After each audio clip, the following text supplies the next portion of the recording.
What are you watching? What are you watching? Elodie, le film! The Prama Sanur Beach Bali, Bali, where my heart was left to wither, like a once plump raisin, now shriveled and dry. As I stepped into this supposed 5-star resort, I thought I'd stumbled upon a tropical paradise. Little did I know, it was a house of horrors, masquerading as luxury. First, the location, right on the beach, they say. Yes, it's true, but what they don't tell you is that the small balcony outside my room was littered with cigar butts, like confetti at a disappointing party. And don't even get me started on the air conditioning vents, black and dusty, like a forgotten chimney sweep. It was as if they wanted to suffocate me with their negligence. But, I digress. The real tragedy was the room itself. It was like a time capsule from the Soviet era, outdated, musty, and screaming for a deep clean. I swear, the bedsheets had more stains than a crime scene. And the fridge, oh, the fridge was so noisy, I had to turn it off just to salvage what was left of my sanity. Now, you might think, well, maybe the pool will be the saving grace? Ha! The pool was an exposed, sun-scorched nightmare, devoid of any shade or respite. It was like they took all the stress and anxiety of the guests and condensed it into a single, sweltering experience. And don't even get me started on the breakfast, a chaotic free-for-all, where guests helped themselves, like vultures scavenging for scraps. The quality and hygiene? Questionable, at best. And then, there was the service. Oh, the service. It was as if they'd hired a bunch of sulky teenagers, who'd rather be playing video games than attending to their guests' needs.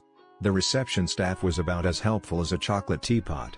They couldn't even organize a taxi for me to get to the airport on time. It was like they wanted me to miss my flight, to add insult to injury. But what really takes the cake is the complete and utter lack of accountability. When I reported my phone stolen, they just shrugged it off, like it was no big deal. The cleaners, they claimed, were innocent. I mean, who needs security cameras or basic human decency, right? Now, I know what you're thinking, maybe it's just a one-off? Ah, but that's where you're wrong, dear reader. This place is a systemic failure, a monument to incompetence. It's like they're trying to scam people, to take advantage of their trust and good faith. And that, my friends, is just plain wrong. So, here I am, left to lament the loss of my vacation, my sanity, and my faith in humanity.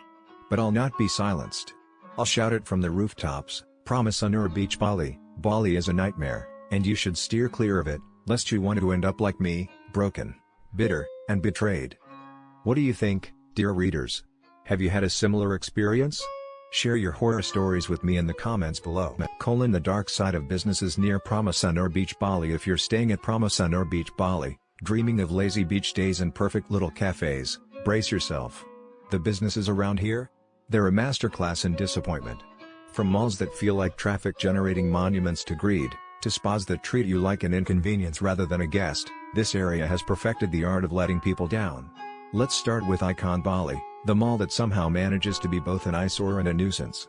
This place doesn't just ruin the view, it ruins the entire vibe of Sanur.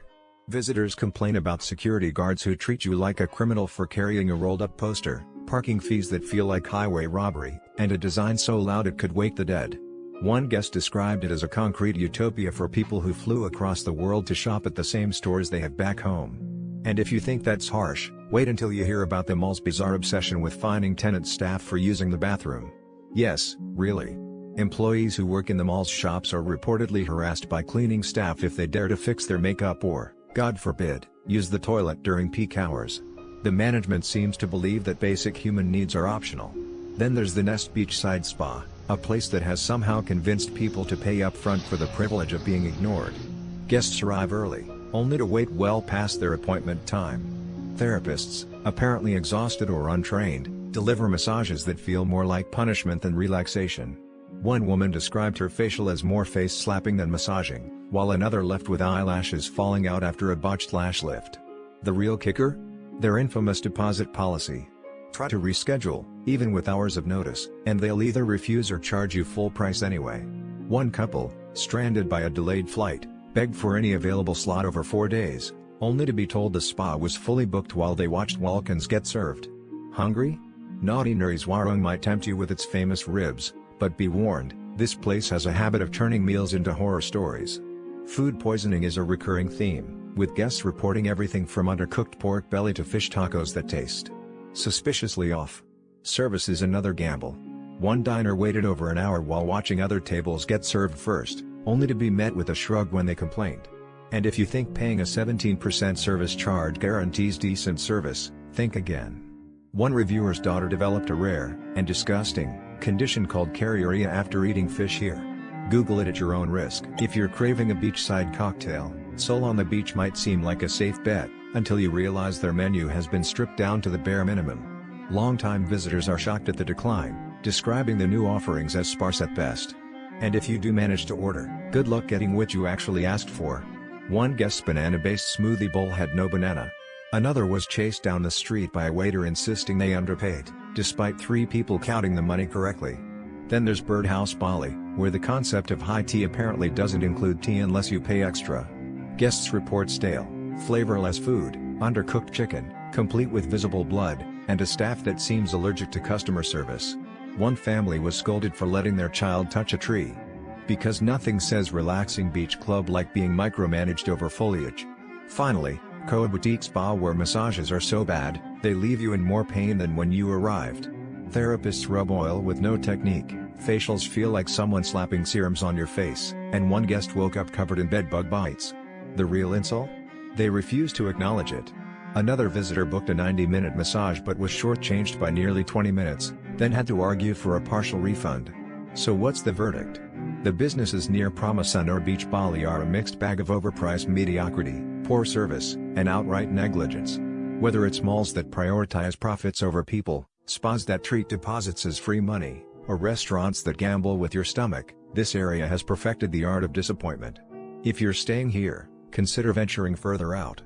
Because as it stands, the best thing about these businesses is the moment. Oh, Prama Sanur Beach Bali, Bali. So beautiful, right? But not everything is like postcards. I was just looking around, and wow. The scams here, they make me sad. Like, why do people do this? Tourists just want to have fun, and then, First, the fake Gojek and Grab drivers. Businesses near Prama Sanur Beach Bali, Bali.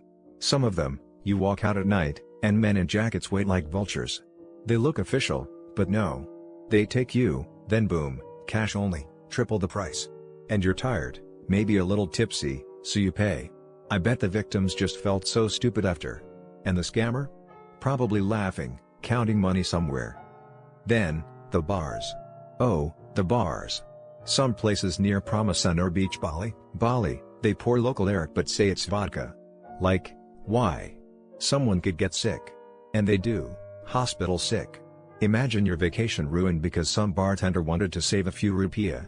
The tourist probably woke up in pain, confused, and the bar? Still open. Still lying. And happy hour? More like sad hour. You order, they say promo price, then, surprise. Bill comes, and suddenly it's double. You argue, but you're drunk, they're not. So you pay. And the workers just shrug. Like they do this every night. They do. Night markets? Cute, right? Wrong. Someone sits with you, all smiles, asks where you're from, then their friend steals your phone. Gone. Just like that. The tourist probably stood there, empty-handed, realizing too late.